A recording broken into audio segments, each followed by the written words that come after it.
ప్రయాగ్రాజ్ మహా కుంభమేళా వేడుకగా ముగిసింది. జనవరి 13 నుంచి ప్రారంభమైన కుంభమేళా ఫిబ్రవరి 26 మహాశివరాత్రి షాహీ స్నానంతో ముగిసింది.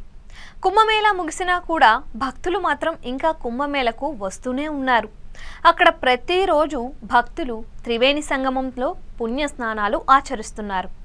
ఈ క్రమంలోనే ప్రస్తుతం కుంభమేళాలో ఇప్పటి వరకు 70 కోట్ల వరకు పుణ్యస్థానాలు ఆచరించినట్లు యూపీ సర్కారు వెల్లడించింది. దేశంలోనే ప్రయాగ్రాజ్ కుంభమేళా ఒక హిస్టరీ క్రియేట్ చేసిందని కూడా సమాచారం.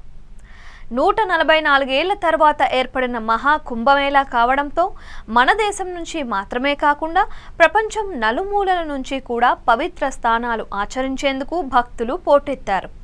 ఈ క్రమంలో ప్రస్తుతం కుంభమేళాలో భక్తులు పుణ్య స్నానాలు ఆచరించిన అనేక వీడియోలు వైరల్ అయ్యాయి. సెలబ్రిటీలు, రాజకీయ నేతలు అందరూ కూడా పవిత్ర స్నానాలు ఆచరించారు. అయితే ప్రస్తుతం ఒక వీడియో సోషల్ మీడియాను షేక్ చేస్తోంది. త్రివేణి సంగమంలో భూతాలు, దెయ్యాలు పుణ్యస్నానాలు ఆచరిస్తున్నాయని చెబుతూ ఒక వీడియో నెట్టింట హల్చల్ చేస్తోంది.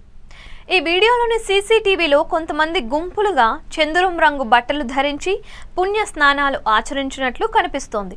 కానీ మరోవైపు రియల్గా చూస్తే అక్కడ ఎవ్వరూ కనిపించటం లేదు. అయితే దీనిపై అక్కడి అఘోరీలతో మాట్లాడితే శివుడు శ్మశానంలో ఉంటారు. భూతాలకు ఆయన అధిపతి. పంచభూతాలు భూమి మీద ఉన్న ప్రతి ప్రాణి ఆయన అధీనంలోనే ఉంటాయి. భూతాలు, ప్రేతాలు కూడా కుంభమేళకు వచ్చి పుణ్య స్నానాలు ఆచరిస్తాయని అక్కడి వాళ్ళు చెప్పినట్లు సమాచారం. ఈ వీడియో సోషల్ మీడియాలో హల్చల్ చేస్తోంది. మరోవైపు ఈ వీడియో కుంభమేళాది కాదని అసలు విషయంను మరికొందరు చెబుతున్నారు. ఈ వీడియో వాస్తవానికి బ్రెజిల్లోని పరానా నుంచి వచ్చిందని, అక్కడి బీచ్లో కొంతమంది వ్యక్తులు స్నానాలు చేస్తున్నారని తేలింది. అయితే కొంతమంది కావాలని కుంభమేళను లింక్ చేసి ఈ వీడియోను వైరల్ చేస్తున్న ఘటన వెలుగులోకి వచ్చింది.